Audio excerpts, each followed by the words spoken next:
Okay, folks, it seems like time to start. Let's make it. Today, let's talk about progressive web applications.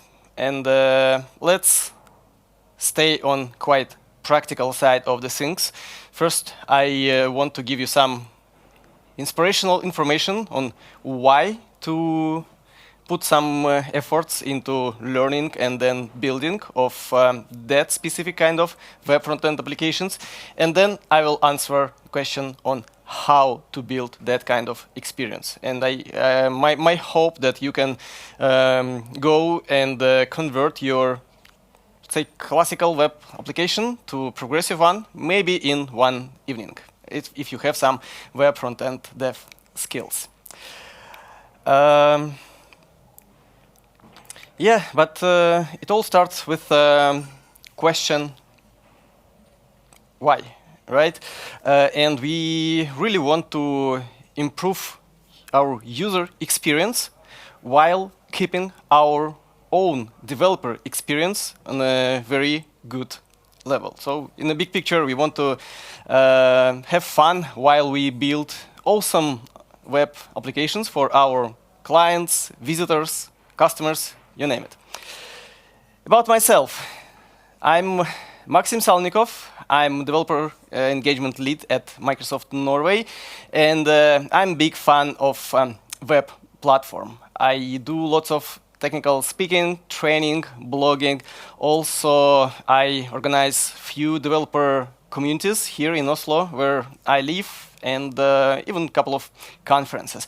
Let's stay connected. My Twitter is webmaxru. I tweet mainly about progressive web apps, about technical things related to service worker, maybe web platform in general, and of course, cloud. So follow me and you'll always be up to date in that areas.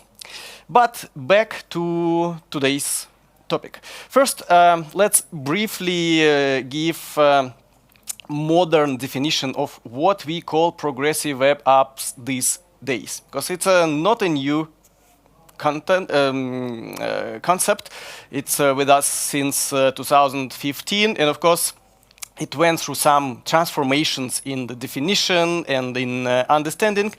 Now, today, when we talk about PWA, we mainly keep two things in mind. First, some new capabilities that web front-end applications can have today, and that they never had it before. And maybe one specific part of these capabilities related to installability. How to make these applications feel like a native for the particular platform, like in big picture for any platform where our users run them.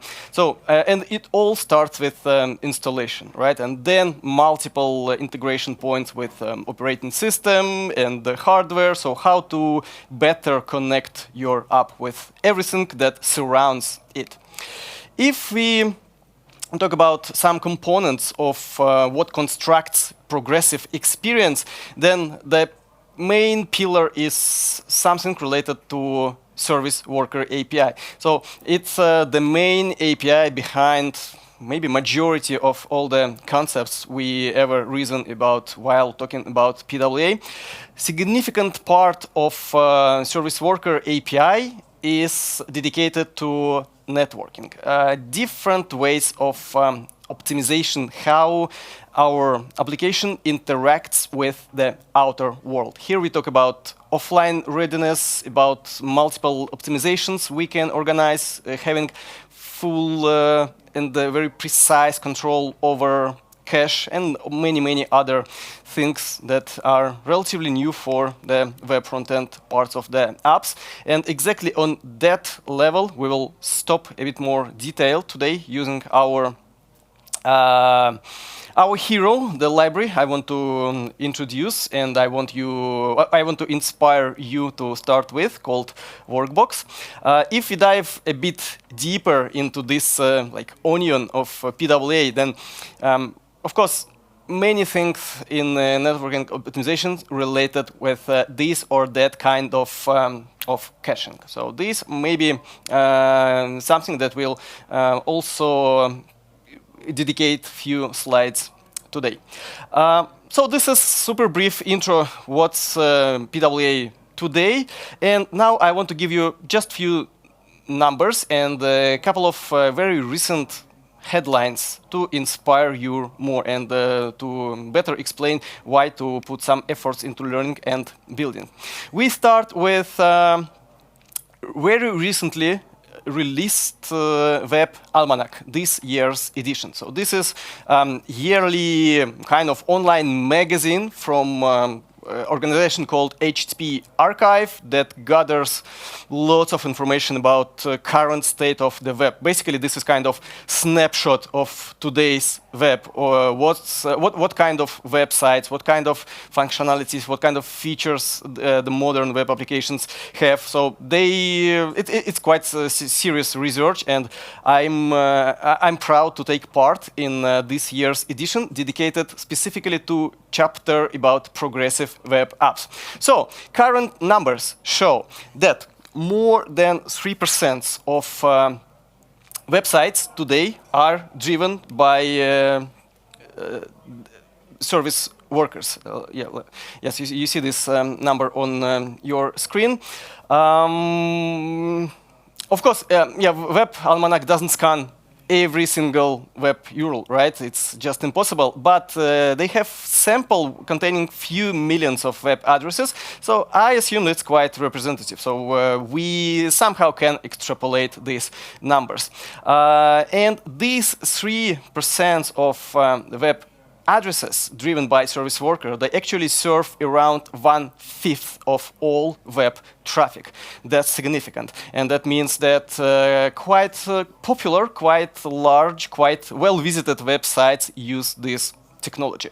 Maybe this is one more point for you to have closer look at what PWA is.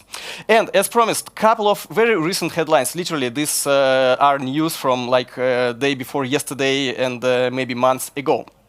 And here I'm a bit biased, since I work for Microsoft. I decided to pick most exciting information from that company.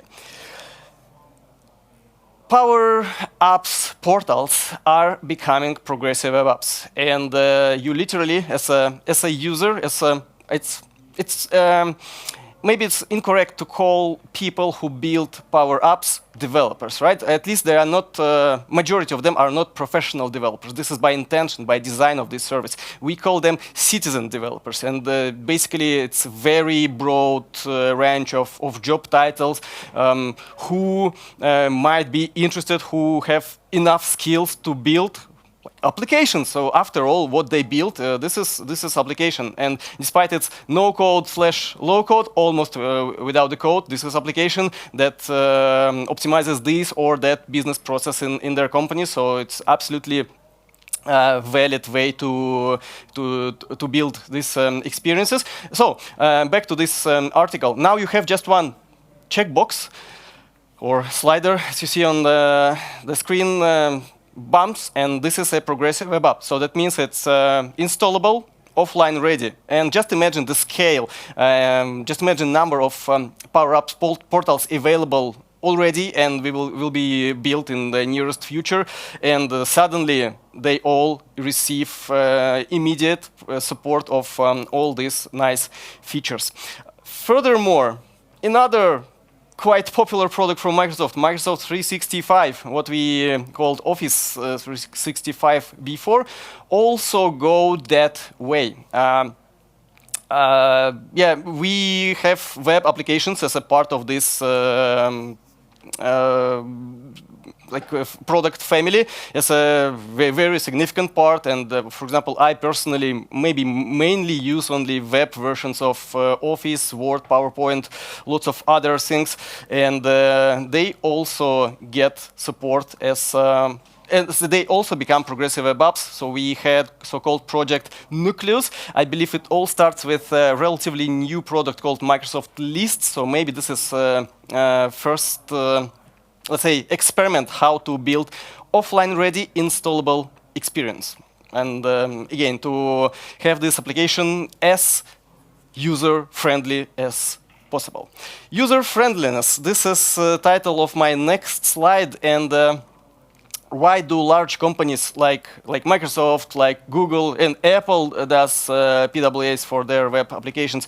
Why do they invest their efforts and budgets to create apps like this?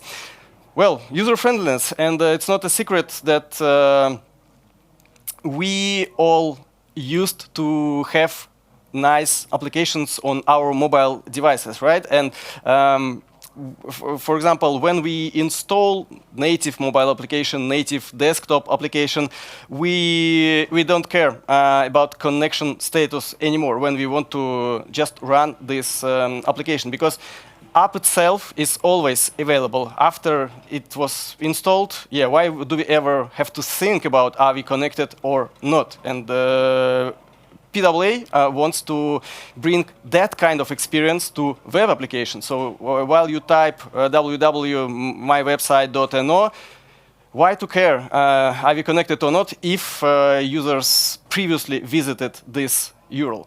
And you hardly can find web application these days. By the way, a disclaimer, by saying web application, I mainly mean front-end part of the application. So my session is not about back-end part of web projects. We talk specifically about what we build for running in the browser, what our users use in the browser, all these, let's say, visible parts of the apps.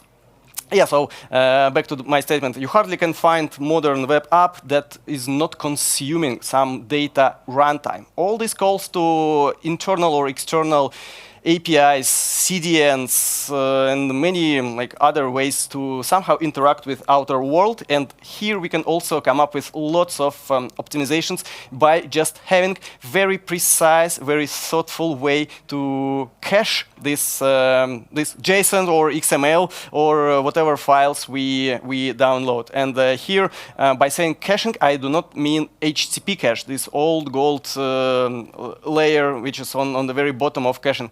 No, we here talk specifically about particular mechanism that allows us web front-end developers to have full control over the resources fetched from network. Plus, many applications can be very useful even without being connected to network. Maybe it's not applicable for every single kind of app, right? But for example, just imagine you build something like web-based Instagram. Why do you need to be connected to internet to apply some filters, to do some edits of the photo?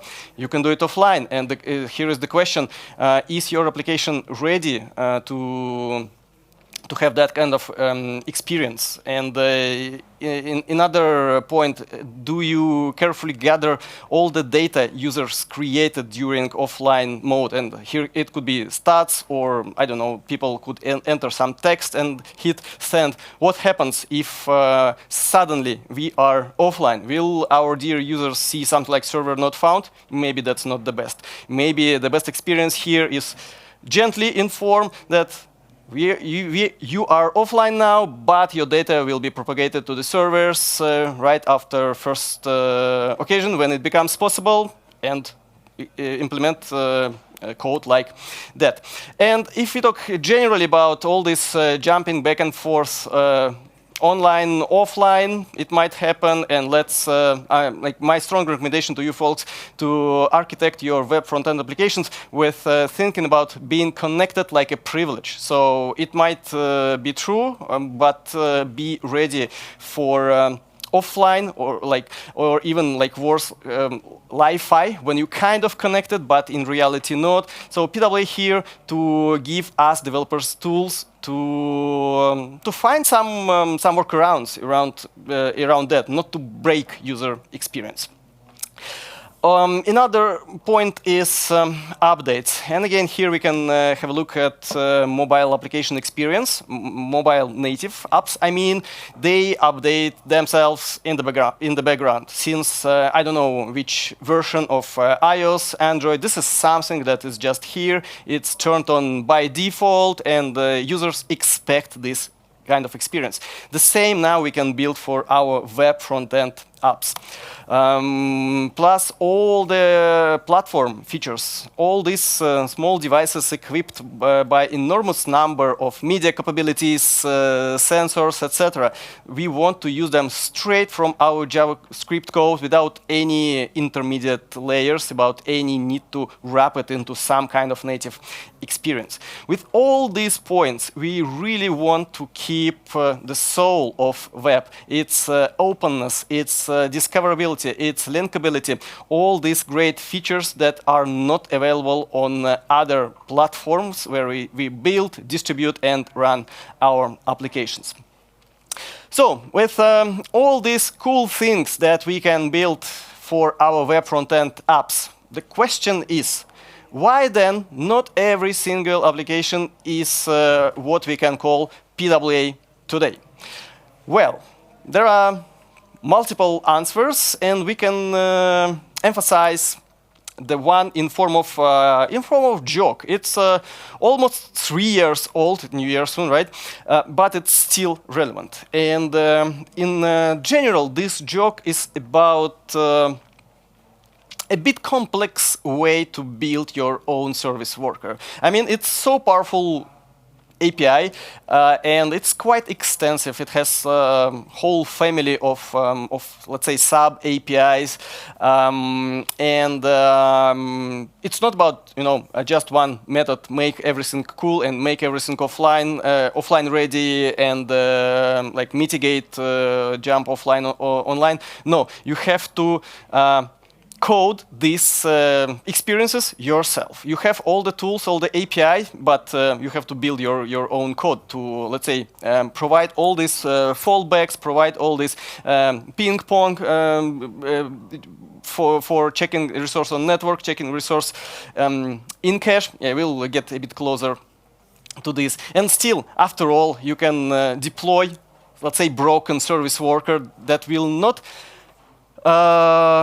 improve the experience, that will ruin the experience. And in, let's say, in some scenario, you can, or your users can see maybe older versions of your web application, like the one they do not expect. And in the worst case scenario, they will just see some blank page instead of your beautiful web app. And of course, log full of red lines. So why is this happening? Why is this joke still relevant? Well, I already started explanation, because in theory, all these things around service worker API look maybe quite straightforward. And this is first, this session of mine is not getting started with service worker. This is why all my samples are very schematical, minimalistic, and just to illustrate. So if you look at, let's say, typical service worker file we built ourselves. This is why I intentionally call this handmade service worker. It's event-driven worker, and your payload is always wrapped into this or that event listener. This is how service worker works, how this API was designed and architected and implemented. So on install event, you put some stuff, some resources into cache. Basically, there is no magic. If to serve something offline, you have to have it in cache first.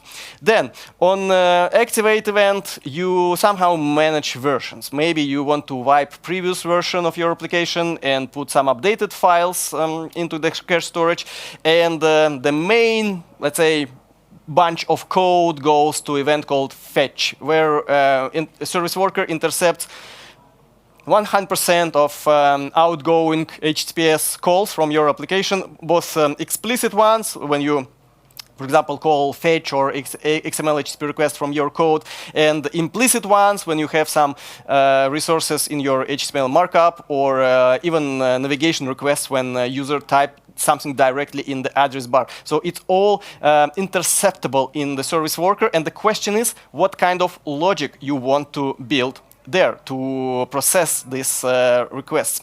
And you will find lots of guides, articles, videos on internet with how to create your first service worker.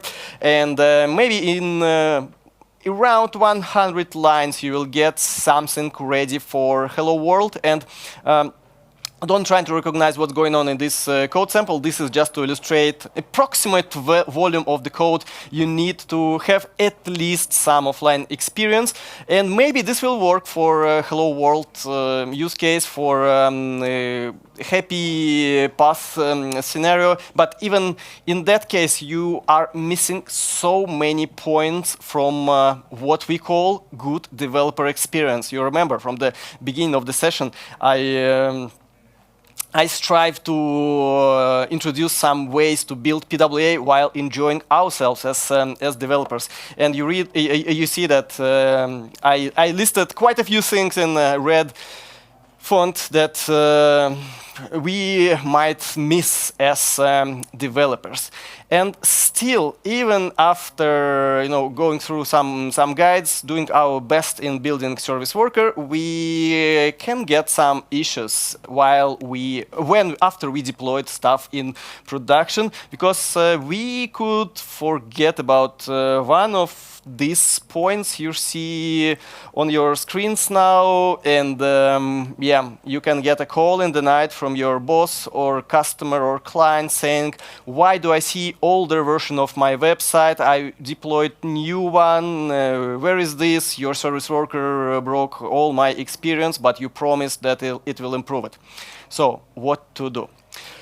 We have a solution, and the solution is so nice that, again, according to HSP Almanac 2021, around 1/3 of all deployed service workers so far are the ones driven by library called Workbox. It has so many advantages over, let's say, other libraries, which are only a few. I personally would love to have more competitors to Workbox, and especially compared to the way when we build our service worker ourselves. And this is my personal top of advantage I found for myself while I built web front-end applications using Workbox. And first and foremost, I really love abstraction level of this library. So you really you close to one method saying make everything cool. At the same time, you keep full control on over what's going on under the hood, and you can, let's say, dive as deep as you wish, thanks to very extension-friendly and modification-friendly architecture of Workbox from developer experience perspective. And it really returns declarativeness in caching, because it's quite complex to, let's say, describe behavior of caching versus very imperatively explain what to do with every particular scenario, like take this resource, put it into cache, and then on serving check if it's in the cache, and if not, check if it's on the network. All this, I call this ping pong. Very imperative. But using Workbox, we kind of describe behavior. Again, if you need, you can dive on deeper levels if you need to customize what Workbox offers. And many other features, you see them on the screen. And at the same time, it's open source, like majority of awesome libraries we have for building our web front-end applications.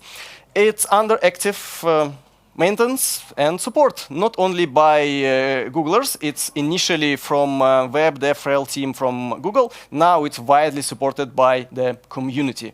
I'm happy to be micro contributor to success of this library. Okay, now let me, in a few minutes, introduce how to start with Workbox. And we start with very straightforward thing. We want to make our application itself offline ready. In architecture of PWAs, we call this application shell. Like, formally, this is application itself. And for majority of scenarios of web frontend, it's something like index.html, it's main JavaScript bundle, main JavaScript, main CSS bundle, maybe a few pictures like logotype or something. So something that we have to fetch, then process JavaScript, render UI, and maybe then load data using some extra calls to APIs into this shell. So how will this look in case of Workbox? Well, we are really close here to the one method make everything cool, right? In that case, it's called precache and route, and it accepts one parameter, which is actually list of what to precache and what to set routing for, list of resources plus their hash sums, so Workbox can manage versioning. Is this service worker ready for deployment? Of course not. Multiple points, right? This is why you see I intentionally call this service worker in SRC folder. So this is source of service worker. We have to process it a bit before deploying. So what's left? What kind of steps do we need to perform to get it ready for being deployed? First, we need to populate this first and only required parameter, this actually placeholder, WB manifest, by list of resources we want to precache. Then we want to bundle this application. ES6 imports are not supported in service workers yet. Plus, maybe we want to not just do this import, but also minify, do reshaking, all this modern web front-end dev flow. And after all, we have to explain that this service worker is registered for this application. And in technical, if we go for very precise technical definitions, we register service worker not for the application, but for the origin, for this combination of protocol, host, and port. And these two first points, we want to do them on every build, because on every application build, most likely some files changed, and that means we iterate versions. That means maybe list of the files will be different, maybe names of the files will be different. For example, if you use cache busting as a part of name. So we definitely need to have some automation. And we can get automation by, let's say, helping library of Workbox called Workbox build. And yeah, we can start with our practical steps just by installing this a helper called Workbox build, and actually under the hood it will install all needed components of Workbox. So basically this is one command to have all Workbox landed in your node modules folder. Of course, you will deploy only what's needed from this set of Workbox modules. And since I mentioned some points about automation, yeah, let's do this automation. Let's ask Workbox build module to actually do this dirty job for us, iterate over resources we want to cache, calculate their hash sums, and inject them into WB manifest placeholder of the source service worker. This is why I want to demonstrate this SW build.js code. Again, it's quite simplified, but maybe it's good enough to work even in that minimalistic form. So what we do here, we first all start with configuration, right? We explain to this library where is the source of our service worker, then where to copy resulting, and you see, to illustrate, I used dist folder, and I decided to even minimize name of this file, and then some patterns. Maybe we don't have specific list of resources every single time. I already mentioned we can have this names variable if we use cache busting as part of file name. So here we have very convenient way to provide these patterns using syntax called globes. And then we run one method called inject manifest, which does this job for us. So using these patterns, it iterates over target folder. It's dist folder or build folder or whatever folder with ready for deployment artifacts of our web front-end application. Builds list of the files, build their hash sums, and injects everything to destination service worker. So after all, our service worker will look something like this. So the same 2 lines, import and pre-cache and route, but instead of WB manifest placeholder, we have specific list of what constructs application shell of our project. And next step is to actually bundle and minify all these things in service worker, and here you can choose your favorite bundler, what you love to do, or what you have skills with. In my sample, I go for rollup. Again, this is example configuration.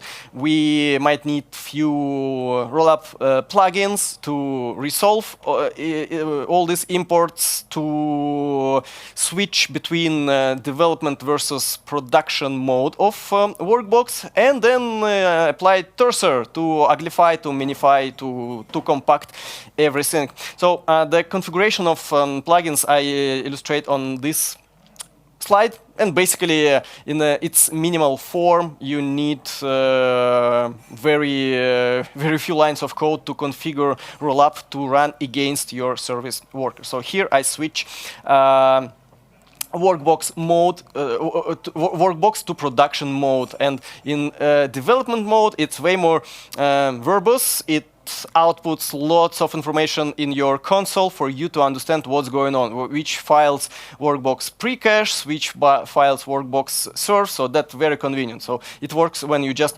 change the string production on the slide to correspondingly development. So what the service worker will look like after all these operations? Something like this, completely unreadable. It's definitely not for humans to read, it's for machines. It's for the browser, because browsers and JavaScript engines love something minimalistic, something optimized without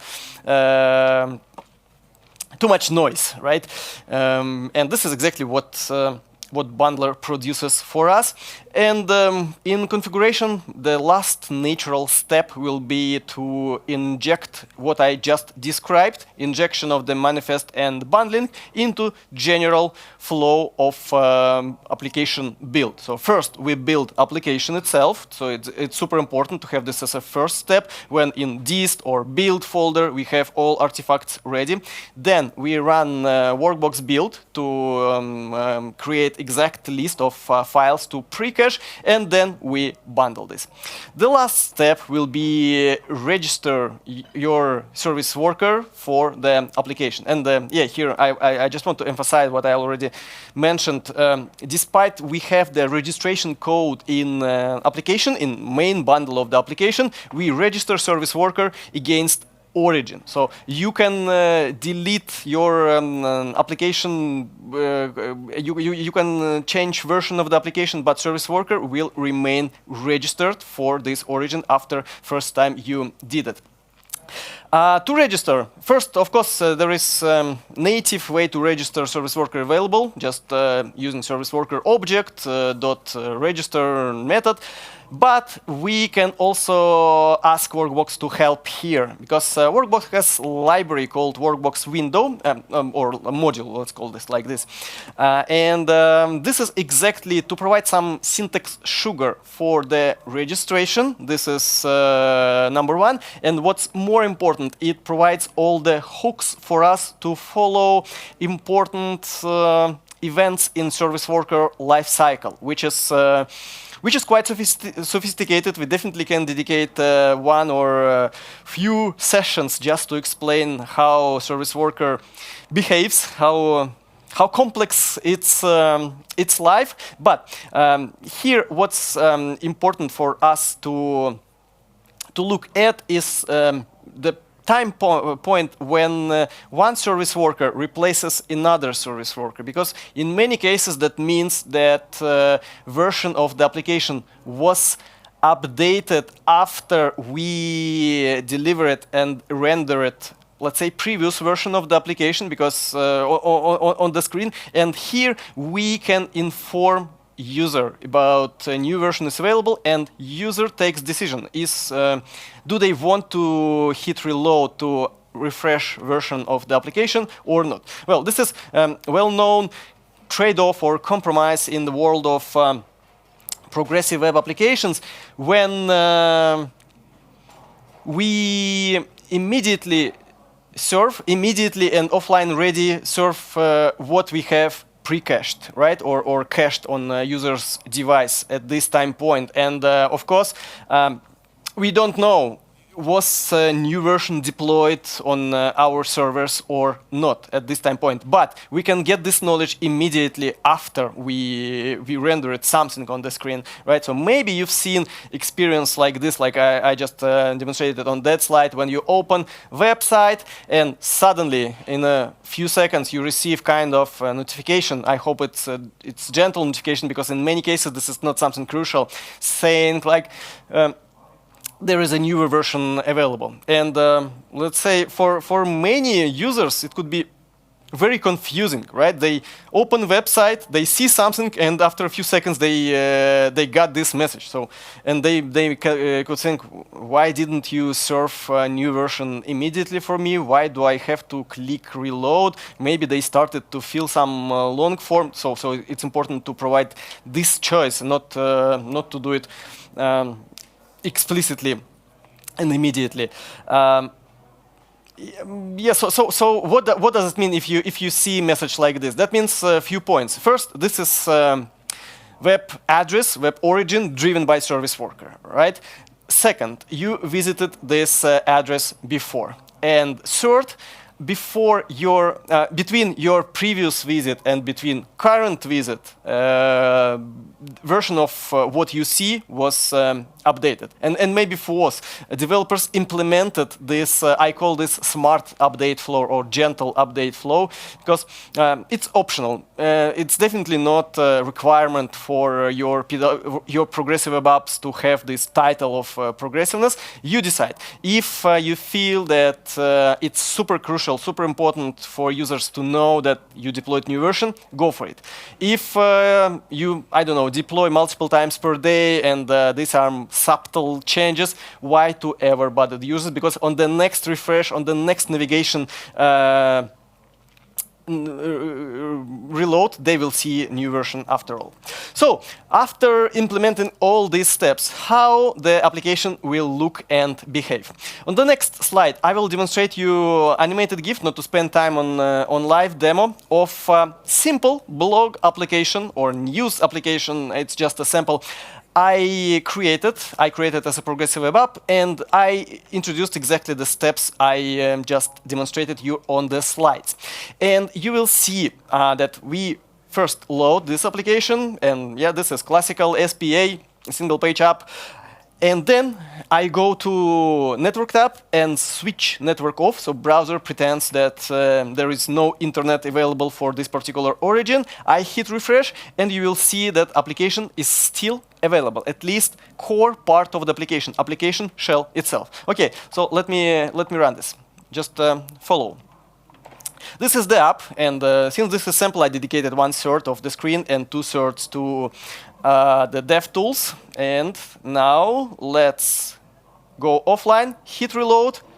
Well, it's still available. Of course, lots of red lines in the console, but experience is here. And it works offline. It has application shell, it manages version, and we have detailed debug information. It lacks one point, though. Let's say one very important point: data itself, right? Since we talk about blog or news, of course, just showing empty application shell maybe not super useful. Maybe it's not the best user experience, especially taking into account the fact that most likely on the first load, or like on, let's say, on successful load of application itself and its data, when connection was available, we have all this data. So we, after all, have these JSONs from our API endpoints. We have maybe web fonts from Google. Maybe we have some avatars from some CDN with avatars. So we have it all somewhere on the user device. But most likely, like HTTP cache will fail to show all this information when we are like in deep offline. How can we leverage Workbox to help us with runtime caching? Yes, we can. And here we go back to our source service worker and do a few more imports. I really want to demonstrate by this piece of code how fine-grained these imports are. You literally import only not only modules, but modules and methods you need, and of course it will be like optimized even further. And here I want to return to the point when I mentioned that Workbox returns declarativeness to the work around caching. And for service that serves avatars for my blog application, the code could look like this. And this is third-party service Gravatar.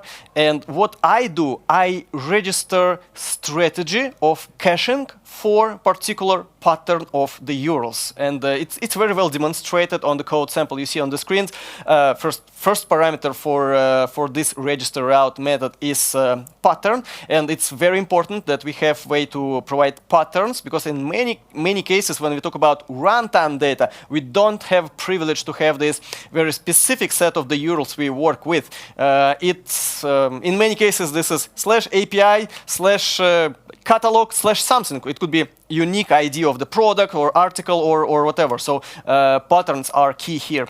And second line, cache first. And cache first, in that case, it's name of the strategy, carefully implemented by Workbox developers for us. So what does cache first means? That means that after there is outgoing request from my application to one of the URLs from this pattern, first, Workbox in its service worker will check if this resource, or like in that case, most likely this is something PNG or JPG, available in the cache, in this very specific cache storage we have as a part of all Evergreen browsers. If it's in the cache, it will serve it immediately from there without even going for the network. This is the core of how offline readiness works.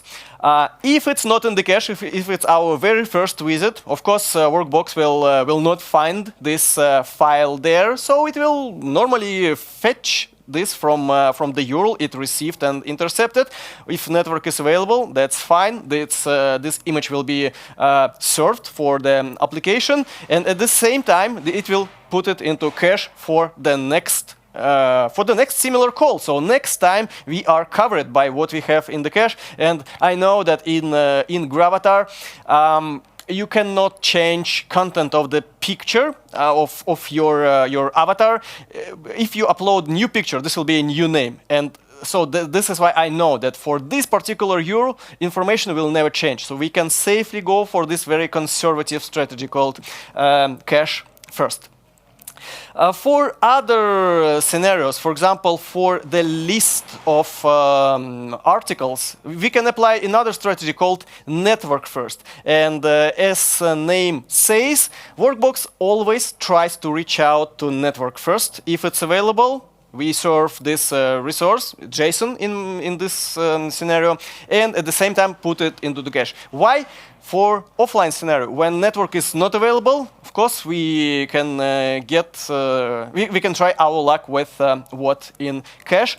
And even more sophisticated strategy called stale while revalidate. It might be useful for scenarios when you update. There is a chance that this information will be updated, but you don't do it too often. To illustrate, I apply this strategy for blog post detail page. When I wrote article, most likely this will remain the same. So I can always download this data from JSON if user visited this page any time before. But for some cases, I can, I don't know, find some extremely new information, and I want to put some updates in the bottom of the article, or maybe fix some errors in my article. So what happens in stale while revalidate strategy? It starts like cache first. So if Workbox finds this JSON for this address that follows this pattern we provided as a first parameter in cache, it serves it from there immediately. At the same time, after we actually already served information and gave it to our app, we send request for the network. And if network is available, and if the JSON is different from what we have in cache storage, it will be fetched in the background completely without like any interruption of user experience. It will be fetched and updated in cache. At the same time, we have a chance to have this hook to inform user that most likely what you read now is not the latest version of this article. So here we decided, again, as developers, as architects, do we want to have this experience? If yes, we have all the tools and hooks from Workbox available for us. And talking about strategies, there are quite a few implemented for us by Workbox developers, and the same for plugins, which is the way to somehow fine-tune the strategies, to provide some extra parameters, extra behavior changes. And of course, we have always chance to implement our own strategy and implement our own plugin. On the next level of abstraction in Workbox is what we call recipes. And these are literally one-liners, like pre-configured runtime strategies. For example, there is a specific method to smartly cache and smartly use Google Fonts. We can implement the same just using runtime caching, just using register route, list patterns for Google Fonts, and it starts with downloading Cascade style sheet first from Google server. So we have to know this data, and then we have to find some best strategy for this. We can go for this way, or we can use one-liner. Same for the images. We can like generally provide some caching, some runtime caching of all image resources for our application, or we can use one-liner from Workbox recipe. Same for offline fallback. Same for caching pages, static resources, which are JavaScript and CSS in that case, and we can even warm up the cache before using this. So it might look and sound a bit confusing, too many ways to use Workbox. This is why I created this kind of timeline, different ways, different options to use Workbox. If you wish to have maximum flexibility, if you wish to customize behavior until like every last bit on the hard drive, almost, you go for custom strategies. Then if you need somehow fine-tune behavior of existing strategies, you can build your custom plugins. Mainstream way of using Workbox, and this is what I normally do, using its module and methods. Then on automating direction, we have recipes, and we can also generate full service worker using CLI. But this is like non-flexible, not very flexible way. This is why we didn't even consider this in that presentation. Okay, let's sum up. Web platform today is a great place to build, distribute, deploy, and use your applications.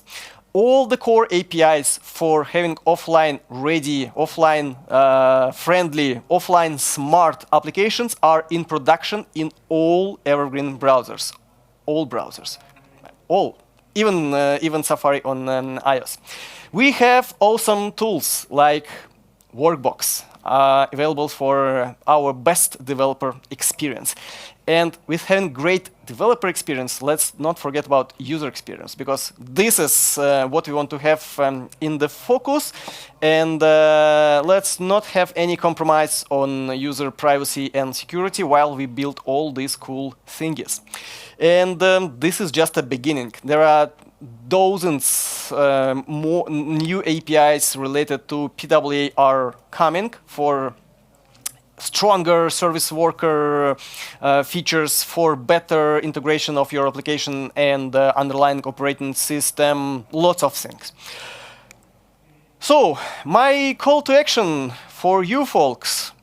Check this PWA example. Of course, the code I had on slides is minimalistic and schematic. You'll find fully working demo and source code on this URL. This is actually GitHub repository, and of course this application has many more progressive features than I highlighted on this session. So check this PWA example, maybe fork it, create something for yourself, and my second call to action is host it for free on Azure. We have awesome service called Azure Static Web Apps, which is literally one-click way from your source code in your GitHub or Azure repository to global distribution of your application, front-end part application in multiple data centers over the world.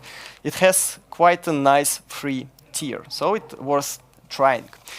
Just take your mobile device and either scan QR code you see on the page or just type in the link, and I'll also put this link on Slack and maybe on YouTube comments. On that, thank you very much, and I will check if I have some questions on Slido. No questions so far. Okay, folks, let's stay connected on Twitter, WebMaxRU, and it was my pleasure to introduce PWAs and Workbox. Bye-bye.